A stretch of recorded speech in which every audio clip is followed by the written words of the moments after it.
If you take the time to line up the energy, something as simple as you're on your way to a restaurant and you know you're going to arrive at a busy time of night, and often there isn't a place to park, but you feel particularly tuned in, tapped in, turned on, and you like the feeling of there being a place waiting for you at the door. And you know it can't wait very long or somebody else will move right into it. So the timing of this is going to be particularly interesting.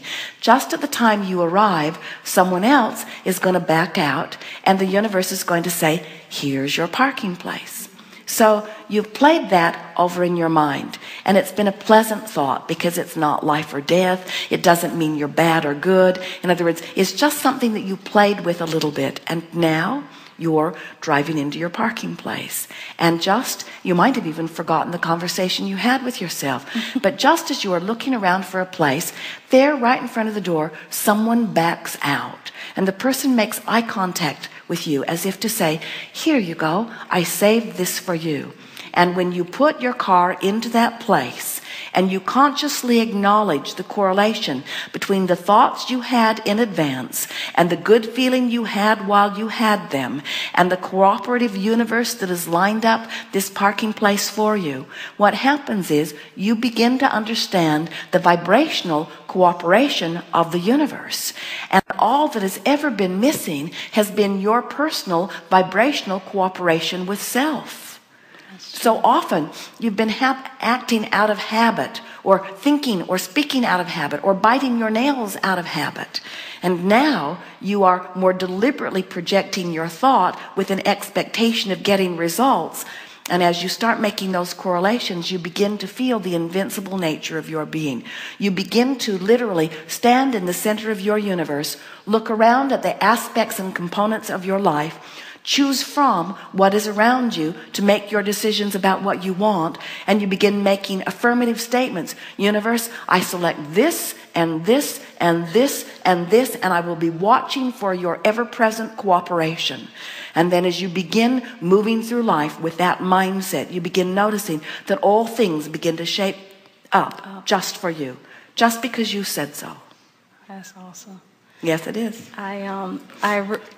The example you gave about the parking space and so many other things that I've thought that happened so quickly makes me wonder why some of the things that we as humans would perceive as big things, like driving into the parking space. I want to drive a Rolls Royce into that parking space, and I wonder why I don't have it yet. I know it's coming, but I just wonder why it doesn't come as quickly as that parking space. Because the parking place is easier for you to expect than the Rolls Royce, because it's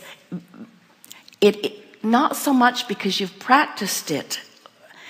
It isn't that practicing the parking place is easier. It's that expecting the parking place is easier, because you haven't walked around talking negatively about parking places like you have about Rolls Royces. You haven't been beating the drum of what's wrong with people who have money when you do not. Mm-hmm. In other words, the difference is not the attention toward, it's the attention against. You have more resistance about the Rolls Royce. And so let's talk about why that would be true. Why would someone have more negative expectation about a Rolls Royce than a parking place? Well, parking places are more abundant than Rolls Royces. Mm-hmm. What conversation did you hear as a child, or do you hear even now about people who drive Rolls Royces? Well, I don't think I really heard anything negatively about money. I think I have a good concept about money. I believe that what the universe showed me. Do you believe that money comes easily? Yes. Do you believe that money comes as easily as parking places? No, probably not. That's the point. That's the point. And once you get that, once you realize that everything that you ask for comes, and it comes just because you're asking, and it comes in the moment that you ask, and that as life causes you to ask for more and more comes. The thing that we keep reaching for ways to describe, it's such an interesting picture, the way it frames up for most people, is that the more you live life, the more you ask, and the more you ask, the faster the energy moves. And the faster the energy moves, the more important it is that you move with the energy.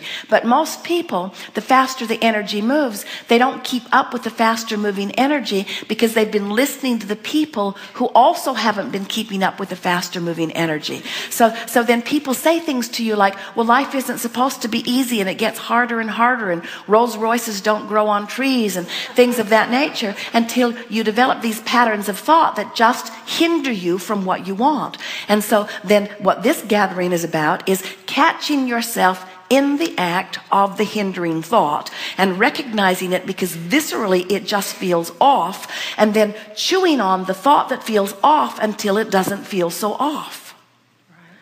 Jerry and Esther went with Louise Hay several years ago for lunch, and Louise picked them up in her Rolls Royce. And it was the first Rolls Royce Esther had been inside. And it was a beautiful machine, so beautifully created. And Esther sat in the front seat with Louise and just took it all in. She loved it. And in Esther's mind, she's thinking about that commercial about, pardon me, do you happen to have any Grey Poupon? Esther she cannot get it out of her mind. And she doesn't know Louise very well at that point, and she's not sure how far she should go with her. And so Esther looked over, and she took a deep breath, and she said, with a smile on her face, pardon me. And without missing a beat, Louise just reached over, punched the glove box, and it fell open, and inside was a bottle of Grey Poupon.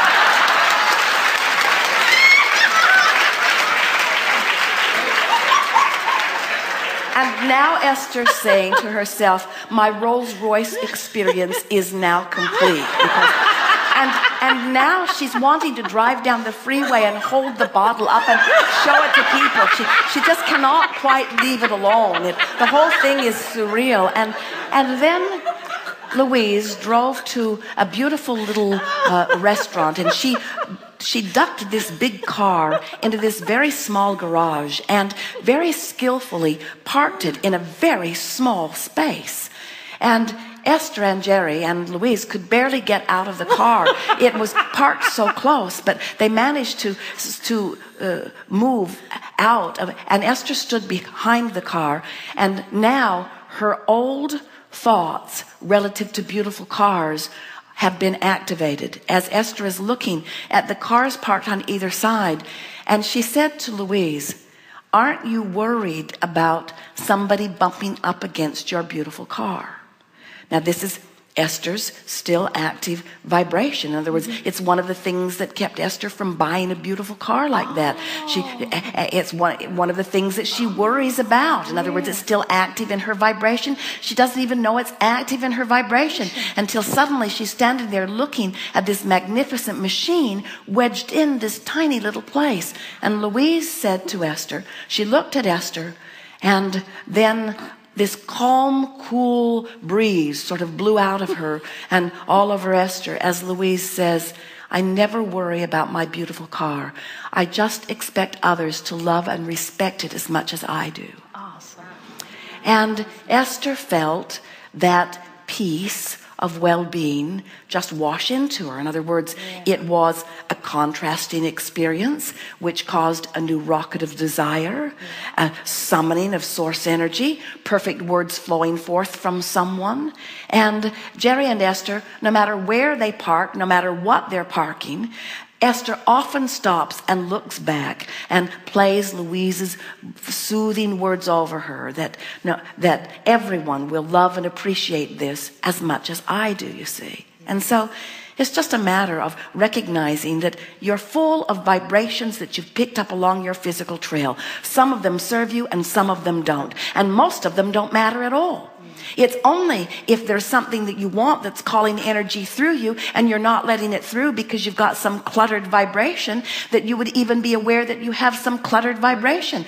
A car that's going 100 miles an hour and hits a tree is a much bigger problem than a car that's going 5 miles an hour and hits a tree. So the faster your energy moves, the more the resistance becomes apparent. And when you are now aware that resistance is always accompanied by negative emotion, and you are aware that negative emotion can come and go as quickly as choosing downstream or upstream thoughts, now you're in complete control of the part that resistance plays in your fast-moving stream. So now you never ask the stream to move more slowly, because it won't. And instead, you just encourage the stream to continue to move as fast as it will, which is what life is causing you to cause it to do. And now you're in control of your movement in the stream. And in time, you find yourself moving so rapidly in this fast-moving stream, but it doesn't feel like frenzy. It doesn't feel frantic. It doesn't feel out of control, because when you're up to speed with your stream, everything feels wonderful. That's the way you're wanting to live, you see. That's what you knew when you made the decision to come forth into this physical experience. You knew it would be fast, and you knew it would be fun, and you knew that you had the resources to stay up to speed with it.